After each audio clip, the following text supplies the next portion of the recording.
Standing 6 feet tall at 220 ripped pounds, this is one of the most massive and dominant forces in natural bodybuilding for the last decade. 3-time heavyweight world champion, Richard Gozdecki. Hi, I'm John Hart, and welcome back to Mr. America Hart. So today, as you saw in the intro, 6 feet tall, 220 pounds of ripped muscle. Richard Gozdecki, he's out of the UK, England specifically, and he's a 3-time heavyweight natural world champion. Now, I know a lot of you have already started shaking your heads, and that's fine. Okay, believe as you believe. It's quite a compliment to Richard and to a lot of the naturals that you don't believe. But let me put this out to the rest of you that are still listening. I've always given you the model, the bell curve. In bodybuilding, we have a bell curve where the large majority, roughly 85, 86% of us land in the majority of the curve. Underneath that curve, that's where our expectations, our potential really lies. Off on either end of the curve of the bell, either end, we have an additional 8% here, 8% there. I'm using rough estimates. That 8% over here on this end represents the least genetically gifted of us, the least potential, very difficult for them to grow muscle mass when they work out. Very difficult, no matter what they do. All the way on this end of the scale, we have the genetic elite. Now, the genetic elite, it seems before they've ever even picked up a barbell or lifted a weight, they look amazing. Once they do start lifting weights, it's almost unfair. They grow muscle by the workout. They look more and more like a hardcore bodybuilder by the workout. And shoot, it almost seems as if they don't even have to eat right, but they grow. And that's the kind of potential, genetic potential, that the elite bodybuilders in our world have. Richard's one of them. I've judged dozens of shows over the last few decades, and I can tell you that I appreciate Richard's physique greatly.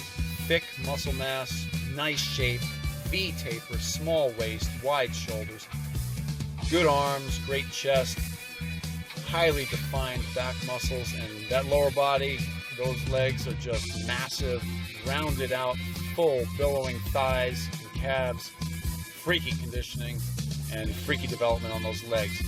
And if there's anything anybody knows about anybody from the UK and England in particular, is that they come conditioned at every single show. They're absolutely crazy. They'd rather cut their arm off than come into a show out of shape. Striated lower back, striated lower lats, striated glutes, striated body parts everywhere on this man. Total conditioning with cellophane thin skin and the mask to boot. And I included this footage of him squatting.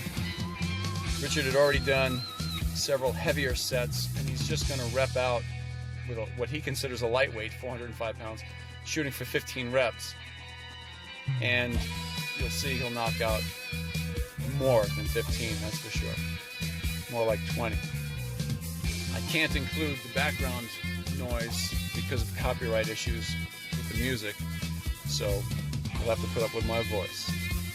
And you'll see, this is much more difficult than doing powerlifting reps, the conditioning that's required to knock out 20 reps with this weight after he's already fatigued. Anybody who's done it knows that it's difficult, it's draining, and it'll set you down for the rest of the day after you do something like this. In Richard's case, he's got a full-time job on top of it all. Besides working full-time at Rolls-Royce, he also owns a gym in England as well. Man, there he goes. Let's see, it's getting near the end right here. Should be number 20. Blasting it out. Yeah. Or 19. There it is. He walks that back to the rack, and I've included some extra footage here of him having a really good day. In the beginning of this video, in the preview, I showed you one rep where he squatted 638. He does it 3 times. I'm giving you all 3 reps right here. That's 1. It's 2. He's getting down to parallel. awesome, awesome. So that's it for today. I hope you enjoyed the video. From my heart to you, John Hart. Hey, before you leave, if you don't mind, on your bottom right-hand side, you have a red subscribe button. If you give it a little tap, then every time one of my new videos pops up, YouTube will notify you, so you'll get a first shot at it. Off to your left, you have a thumbs up button as well. If you wouldn't mind tapping that before you go, it helps the channel out a lot. That's it. Thank you very much.